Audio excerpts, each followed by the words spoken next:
Every night, billions of people around the world close their doors, turn off the lights, and fall asleep in safety. We walk city streets under the glow of street lamps, drive through wilderness on fenced highways, and trust that the dangers lurking in the dark belong to stories, not our daily reality. Yet this sense of security is astonishingly recent. For most of human existence, the night brought terror, and survival depended on outthinking creatures that could kill with a single bite or swipe.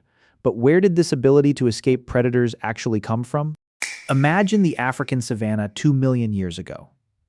The grass stretches tall and golden under a relentless sun. A small group of creatures moves cautiously, upright on two legs, yet still far from what we would call fully human. They are Homo habilis, or perhaps their ancestors, the last of the Australopithecines. They stand barely 4 feet tall, with brains only slightly larger than a chimpanzee's. Around them, the real rulers of the land prowl: massive saber-toothed cats with canines like daggers, hyenas the size of lions, leopards that could drag prey into trees, and crocodiles waiting in every watering hole. These early hominins were not apex predators. They were prey. Fossil evidence tells a grim story. Bones from South African caves show puncture marks matching the teeth of leopards and eagles. Skulls bear the scars of violent encounters. Death came from above, from the grass, from the water. A single mistake, straying too far from the group, lingering at a water source after dusk, meant becoming another meal in the endless cycle of the savanna. In this world, vulnerability was the baseline condition of life. Our ancestors had no claws, no thick hide, no venom, no speed to match the cheetah. What they possessed instead was something far more revolutionary: the potential to change the rules of engagement. The first escape was not dramatic. It was quiet and anatomical. Millions of years earlier, before the genus Homo even emerged, our lineage began walking upright. Bipedalism freed the hands, yes, but it also raised the eyes. Standing tall above the grass allowed early hominins to scan the horizon for danger. A slight elevation in the grasslands could mean the difference between spotting a lion's tawny hide in time or walking straight into an ambush. Yet bipedalism brought new problems. It made them slower in short bursts and more exposed when resting. The solution was not to run faster, but to think ahead. Groups began to forage together, never straying far from trees or rocky outcrops. When danger appeared, the call went up, not the frantic screams of monkeys, but coordinated alarms that communicated specific threats. Different sounds for leopard, for snake, for hyena. Information itself became a weapon. This was the birth of strategic awareness. The first great escape was not physical flight, but anticipation. Then came the breakthrough that would change everything: stone tools.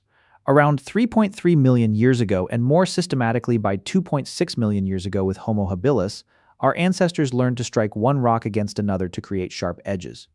At first, these were simple flakes used to butcher carcasses, often scavenged rather than hunted, but the same tools that opened marrow-rich bones could also be thrown or brandished in defense. Picture a dry riverbed at twilight. A group of hominins has found the remains of a large herbivore. As they work quickly with their choppers and flakes, the unmistakable whoop of hyenas echoes nearby. Instead of scattering in panic, one individual picks up a rock and hurls it, another follows. The hyenas hesitate. The group gains precious seconds to grab what they can and retreat to higher ground. The tools that fed them also protected them. This was more than defense. It was the beginning of technological leverage. For the first time, a physically unimpressive primate could extend its reach and multiply its force. The predator's advantage of tooth and claw met the hominin's advantage of distance and preparation. Fire marked the next decisive turn. Evidence suggests controlled fire appeared as early as 1.5 million years ago, with clearer widespread use by Homo erectus around 1 million years ago. The ability to create and maintain flame transformed the night from a domain of terror into one of relative safety. A flickering campfire in the darkness did more than provide warmth and cook food. It created a circle of light and heat that predators instinctively avoided.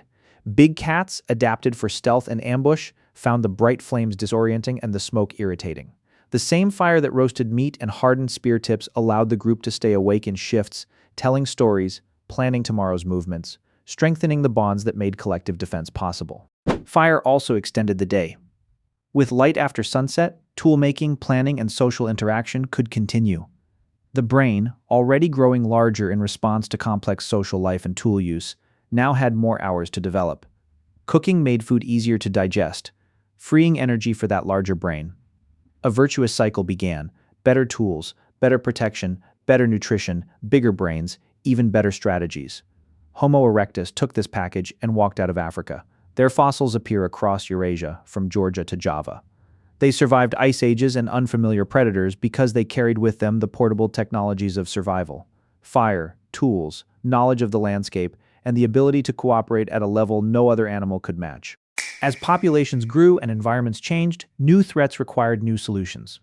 In Europe and Asia, Homo neanderthalensis and eventually Homo sapiens faced not only large carnivores, but also the challenges of glacial climates.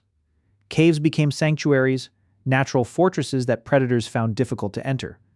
Groups began constructing more permanent shelters, windbreaks of branches and hides, later more elaborate structures.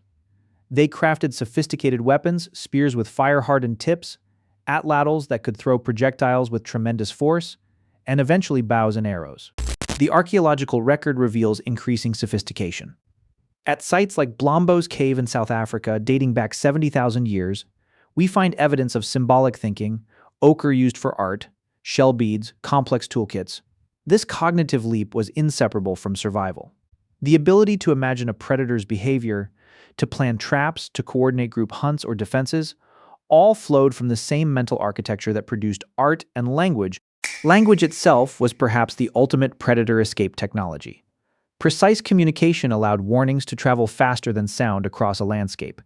Knowledge of dangerous areas, seasonal predator movements, and effective countermeasures could be passed down through generations. Culture became a collective shield. By the time modern humans spread across the globe around 60,000 years ago, they were no longer merely escaping predators. They were managing ecosystems. They drove some megafauna to extinction through coordinated hunting, altered landscapes with fire, and created safe zones around their settlements.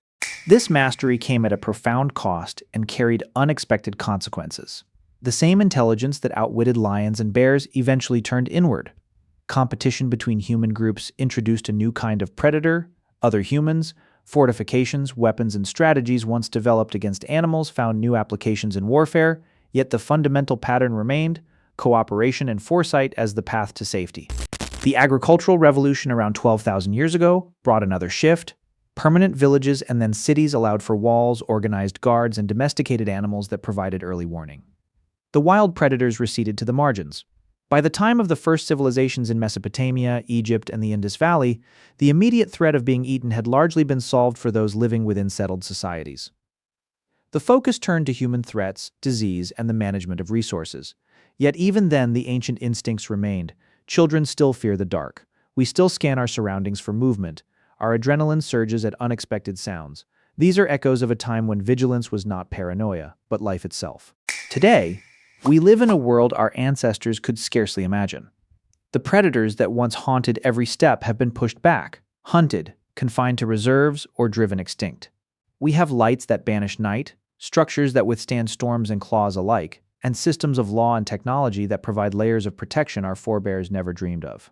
And yet, the story is not one of complete separation.